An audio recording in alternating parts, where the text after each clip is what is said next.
What was the farm like? My grandfather, my daddy's daddy and mother, they owned 500 acres of land. They had 8 children, and when they died, they gave, even before, they gave a parcel to the 8 children. And some of it had to do with, like my dad, we lived what we called up on the hill for my grandparents. And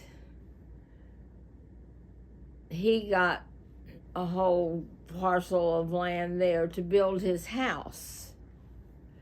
And back then, his house cost $5,000. Wow, that's cheap. And he said, well, this was back in 39, right after the crash. And he said he could not get married until he had a house for his bride.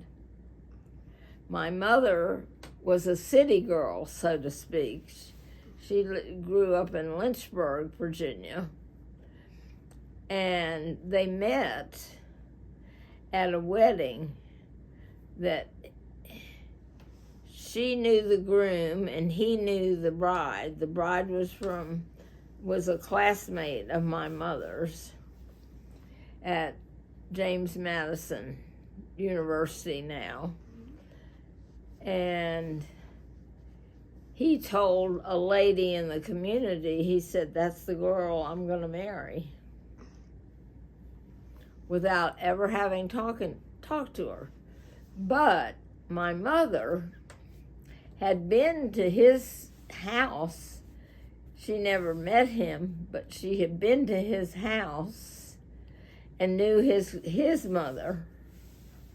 She had visited with the lady that got married. She was one of her bridesmaids. And what was I going to say? Something. My dad, though, knew her first cousins at Virginia Tech. And they were good friends. So it was interesting. Their families were converging without either one of them knowing the other one. And my grandfather, the other funny thing, we thought it was funny, was he had some heated arguments with his dad about putting a bathroom in the house. Because back then, everybody had what they called an outhouse, which was a toilet with a structure around it and a door, and that's where you went to the bathroom. And my mom used to say I would never use the one down below. If I was down there, I would always go up to my house to go to the bathroom. Because I always thought the darn thing was going to fall down on you. It seemed that dilapidated.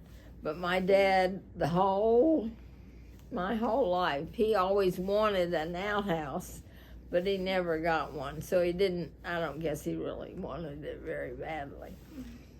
But his argument was that he was marrying a city girl and she would not understand if you didn't have an indoor toilet. So your dad had a fight for the indoor toilet for his bride? He did. And the granddad said, now all you need is an outhouse? That's what he said, because that's what they grew up with. Wow. different times. They had 8 children, and they all used the outhouse, and the parents. And if it was nighttime and you had to go to the bathroom, it was pretty darn cold in the wintertime. Do you have a sense of what an outhouse is? Yeah. Well, we have an Okay. outhouse story we've told her, which is my grandmother at Hampton Bays, my grandma Kay. There was an outhouse there, Oh, and she really? had Yeah. converted into the shed for the rakes and all this stuff. Oh. It was a classical outhouse with a moon on it. And one day, and we loved that outhouse. We used it in one of our movies and everything. And one day we come and the outhouse is gone. And we go, "Where is the classic antique outhouse?" And she said, "Oh, I got rid of it. I didn't want the neighbors to think we didn't have indoor plumbing." This is like in the 1990s. It's like, they know you don't use an outhouse.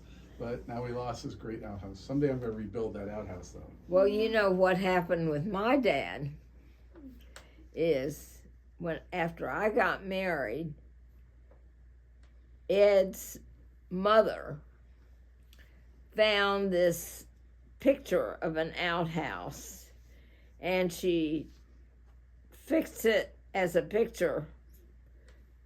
It was, about this big, I think. It was about that big.